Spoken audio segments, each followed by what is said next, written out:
lot of times people aren't comfortable with the uncertainty. Didn't Jung call it the transient function or transcendent function? It's the time when you're in that kind of no man's land of you're in between. You don't really know what to do. So they say just don't do anything when you're not sure. And people are uncomfortable with that liminal space of like, I don't have a clear direction right now. But you gave a beautiful example of how you were strong enough to sit with the uncomfortableness of not knowing, really, until you got a clear, okay, this is where to go. We have to be patient. Were you? Yeah, I struggle with it. Yeah, I struggle with it. But, baby steps. And I think, too, the analogy of a labyrinth is helpful, of how, you think you're going this way and all of a sudden you start going a total 360 and you're, wait a minute, I thought the end was over there. And, but that's what makes life interesting, too. If we knew the end of the journey, the end of the movie, why are we going to watch the whole movie, right? So, you know what I mean? What's the point of the whole thing? So, yeah, I struggle with that, to be honest, because there's some areas of my life where I'm more proficient at, more confident about. And then there's other areas where I'm like, will you please show me a sign, make it clear? Because I'm kind of thick-headed, I guess, like what direction and like you, I want to serve, I want to help, I want to do the right thing. And I am so blessed. I do have many choices right now of where am I in my life. But what do I do with my mind? What do I do with my talents? What do I do with my energy and my health? Where can I invest it for the best outcome for the planet and for everybody? And not wanting to miss the sign. One of my biggest faults is I try too hard sometimes, and that's not always smart. Sometimes you just got to relax and let it happen. Don't overkill it. That's a fault of mine for sure.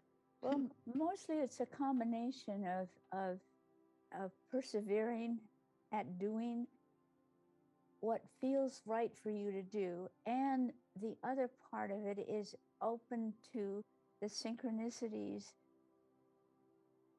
and unexpected events and choices that come your way. So there's this sort of place where you have control over a certain level of perseverance, but you don't have control over the wider field in which an opportunity, a disaster, something comes along and totally shifts your sense of being in control of things. And the combination can lead,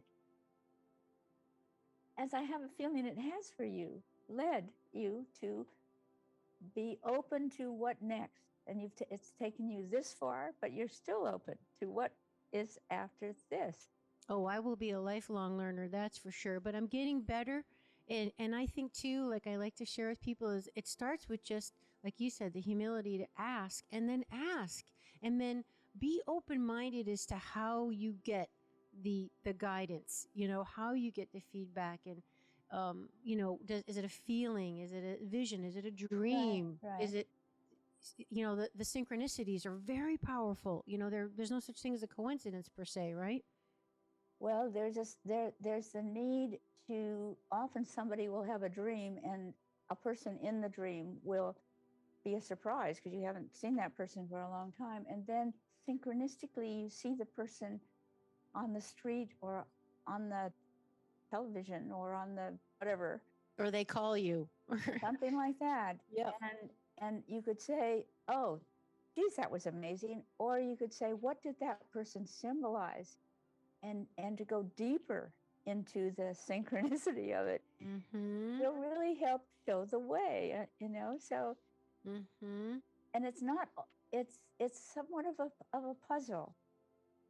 But one of the gifts that people have and know they have is if they're doing something that is inside of them and that they deeply love, even though it's hard, they lose track of time. Yes. Well, if you were in a class that was a requirement, like those pre-med courses I didn't really love, you watch the clock. Oh, right. I've been there, done that. Yeah, it's serving time.